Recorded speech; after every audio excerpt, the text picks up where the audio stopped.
কর্মজীবনে শিখিয়েছেন ভোটাধিকারের গুরুত্ব, সামলেছেন নির্বাচন পরিচালনার গুরু দায়িত্ব।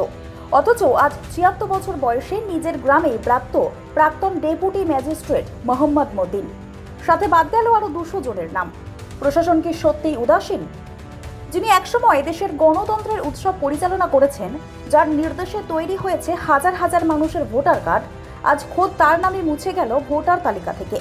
শুনতে অবাক লাগলেও এমনই এক চরম বিড়ম্বনার সাক্ষী থাকলো পূর্ব বর্ধমানের জামালপুর।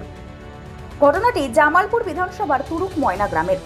৭৬ বছর বয়সী মোহাম্মদ মতিন একজন অবসরপ্রাপ্ত ডেপুটি ম্যাজিস্ট্রেট। কর্মজীবনে বিডিও থেকে শুরু করে এক্সিকিউটিভ অফিসার সামলেছেন বহু প্রশাসনিক পদ। পঞ্চায়েত থেকে লোকসভা প্রতিটি স্তরের নির্বাচন পরিচালনার দীর্ঘ অভিজ্ঞতা রয়েছে তার ঝুলিতে। অথচ দুর্ভাগ্যের বিষয়, নিজের গ্রামেই আজ তিনি ভোটার তালিকা থেকে প্রাপ্ত। শুধু তিনি নন, তার পরিবারের সদস্য সহ ওই এলাকার প্রায় ২০০ জন বাসিন্দার নামও ডিলিট করে দেওয়া হয়েছে সাপ্লিমেন্টারি লিস্ট থেকে। মোহাম্মদ মতিন বাবু অভিযোগ আরও চাঞ্চল্যকর। তিনি জানাচ্ছেন, কমিশনের নিয়ম মেনে শুনানিতে হাজির হয়েছিলেন তিনি, জমা দিয়েছিলেন পাসপোর্ট, পেনশন সংক্রান্ত নথি, এমনকি চাকরির পরিচয়পত্র। তা সত্ত্বেও কেন তার নাম বাদ পড়ল, সেই প্রশ্নই এখন ঘুরপাক খাচ্ছে এলাকায়। একরাশ ক্ষোভ আর অপমানিত বোধ নিয়ে তিনি আজ প্রশ্ন তুলেছেন ব্যবস্থার স্বচ্ছতা নিয়ে। যে হাতে একসময় নির্বাচন কমিশন পরিচালনা করেছেন, সেই হাতেই আজ নিজের পরিচয়ের প্রমাণ নিয়ে ঘুরতে হচ্ছে তাকে। একজন উচ্চপদস্থ প্রাক্তন আধিকারিকের সাথেই যদি এমনটা ঘটে, তাহলে সাধারণ মানুষের নিরাপত্তা কোথায়? জামালপুরে এই ঘটনা নিয়ে এখন ছড়িয়েছে তীব্র চাঞ্চল্য। প্রশাসনের এই গাফিলতি কি অনিচ্ছাকৃত ভুল, নাকি এর পেছনে রয়েছে অন্য কোনো কারণ? উত্তর খুঁজছে তুরুক ময়না গ্রামের মানুষ। কারণ কি মনে করছে? আমার মনে হচ্ছে যে একটা যান্ত্রিক ত্রুটির জন্য আমাদের নামগুলো বাদ করেছে।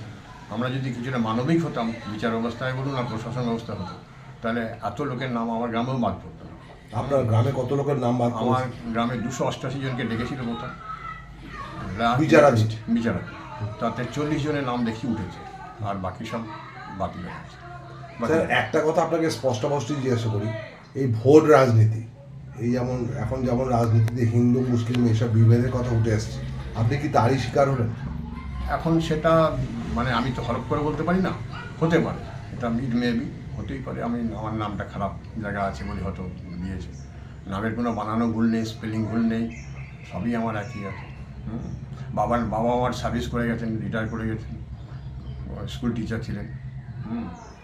উনি রাষ্ট্রপতি পুরস্কার পাওয়ার জন্য সিলেকশন হয়েছিলেন, যাও হননি সেটা আলাদা কথা।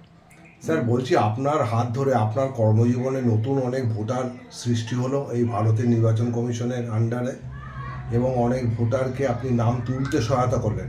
অথচ আজকের দিনে আপনি একজন অবসরপ্রাপ্ত ডেপুটি ম্যাজিস্ট্রেট, আপনি ভারতের নাগরিক হয়ে আর পরিচয় দিতে পারবেন না ভোটার তালিকা থেকে। না, এইটা আপনার কাছে কতটা আক্ষেপের? এটা তো মানে পেনফুল, ইটস শক মি, মানে এটা কখনোই আমি আশা করি না। আপনি ওনার কে হন? আমি ওনার ছোট পুত্র মোহাম্মদ আসিফ। আমি বর্তমানে একজন প্রাইমারি স্কুলের শিক্ষক। আমার পোস্টিং হচ্ছে মেমারি খাড়ো প্রাইমারি স্কুল। আমি বর্তমানে ইলেকশন ডিউটি পেয়েছি ফার্স্ট পোলিং অফিসার হিসাবে। আমার আগামীকাল ট্রেনিং আছে। আমার কার্ড, আমার লেটার, আমার সমস্ত লেটার এসেছে। আগামীকাল আমি ট্রেনিং। কে পাঠিয়েছে লেটারগুলো? এই লেটারটা এসআই অফিস থেকে এসেছে, ইলেকশন কমিশন থেকে।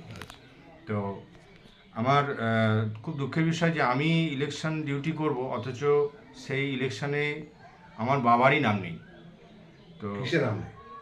মানে এসআই, মানে আমার যে ভোটার লিস্ট, গ্রাম্য যে ভোটার লিস্ট, সেখানেই নাম নেই আমি। অথচ ওনার পুত্র আমি, আমার নাম আছে, আমার ডিউটি আসছে, আমার সব কিছু আছে। আমার বাবা একজন x deputy magistrate, Hooghly district থেকে উনি রিটায়ার করেছেন 2010 সালে।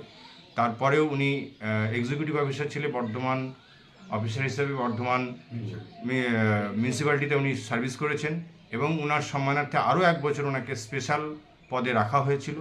তারপরে উনি 2016 সালে বাড়ি আসেন। বাড়িতে সর্বত্রই আজকে ওনার নামটা নেই, এটা খুবই হতাশাজনক, খুবই দুর্ভাগ্যজনক। এবং আমার গ্রামবাসীও বলছে যে ওনার যখন নাম নেই, তাহলে আমরা তো সাধারণ মানুষ, আমাদের কথা বাদই দিন। হ্যাঁ, তা এনার উপরে গোটা গ্রাম অনেকটা ডিপেন্ড করে, অনেক কিছু পেপারস, বিভিন্ন জিনিস, সব কিছু দেখিয়ে নিয়ে যান। ঈশ্বর ওনাকে জীবিত রেখেছেন, ওনার কাছ থেকে মানুষ উপকার নেন। আর আজকে ওনারই এমন একটা বিপদ যে উনি নিজেই হোপলেস হয়ে টেনশনে বাড়িতে, উনি একজন হার্টের পেশেন্ট, দীর্ঘ কয়েক বছর ধরে উনি হার্টের পেশেন্ট। উনি আইজুল হক সাহেবের কাছে দেখান, তার আগে অন্যান্য ডাক্তার, উনি 5 বার মতন হসপিটালাইজড হয়েছেন, ওনার সোডিয়াম পটাশিয়াম ডাউন হয়ে যায়। তো এইসব বিষয়গুলো আমরা ছেলে হিসেবে খুব টেনশনে, এবং আমি যে 2-3 দিন ইলেকশনে থাকবো না, এখন ওনার যা পরিস্থিতি জানি না। টেনশনটা কি কারণে? আব্দুল মতিন সাহেব, যিনি প্রাক্তন ডেপুটি ম্যাজিস্ট্রেট, মোহাম্মদ মতিন সাহেব প্রাক্তন ডেপুটি ম্যাজিস্ট্রেট, তার স্ত্রী, তার ভাতৃবধূ এবং এক ভাইপোর হয়েছে। কি হয়েছে?